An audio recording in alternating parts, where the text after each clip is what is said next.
What we are doing right now is a quick review of what we went over last week. Check the notes of a previous student. I have shared this with you. Okay. 5-paragraph argumentative essay, as you were saying, 5 PAE, right?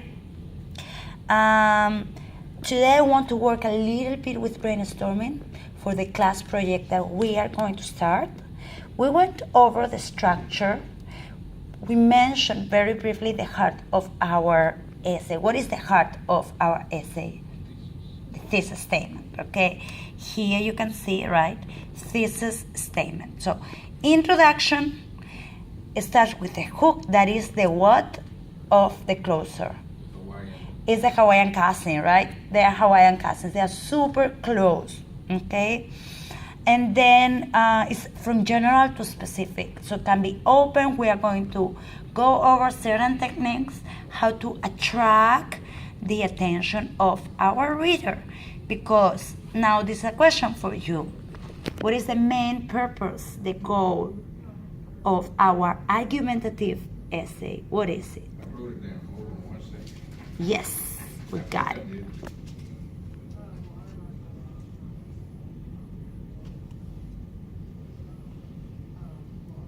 The goal would be persuasion.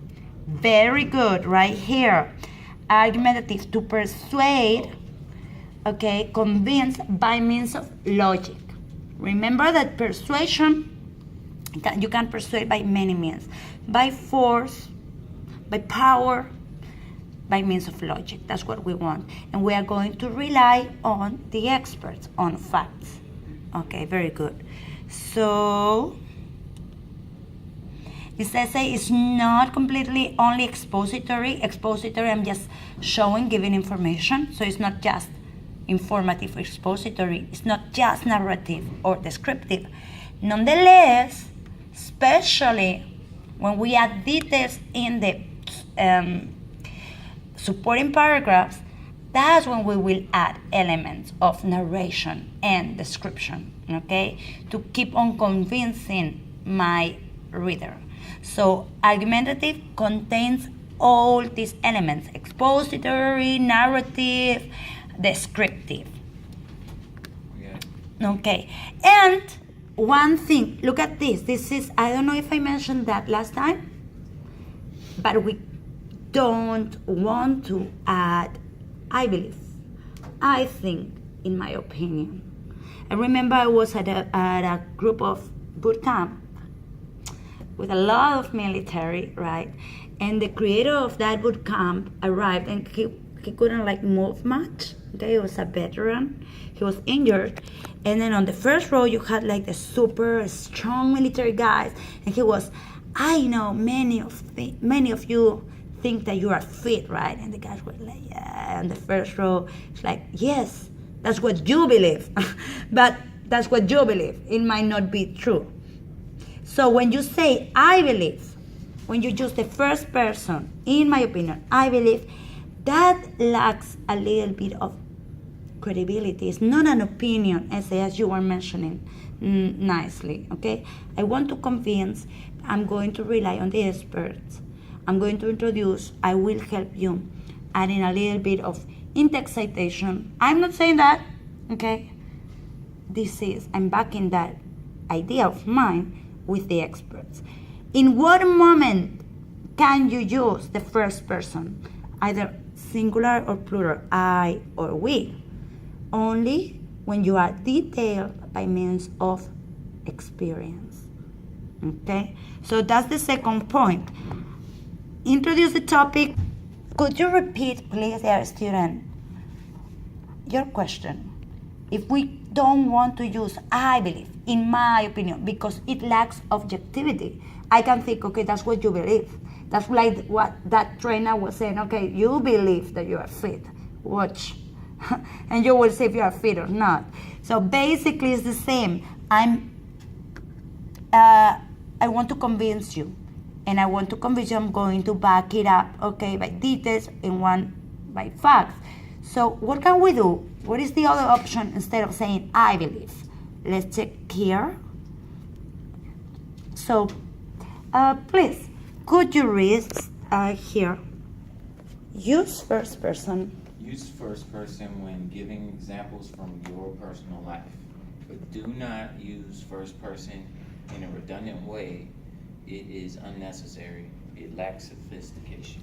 Very good. So, here, in my opinion, genetic engineering is not only ethical, but also necessary to the medical research advancement.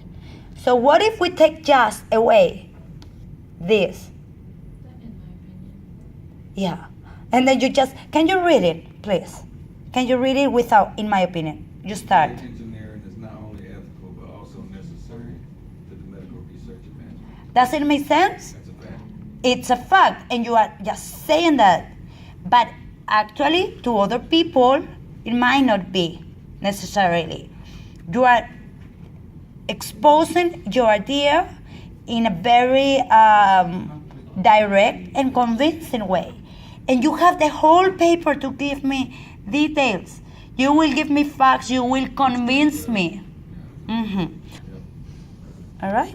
So, I believe that technology is overpowering our society today. So, please, what could we do here to improve this?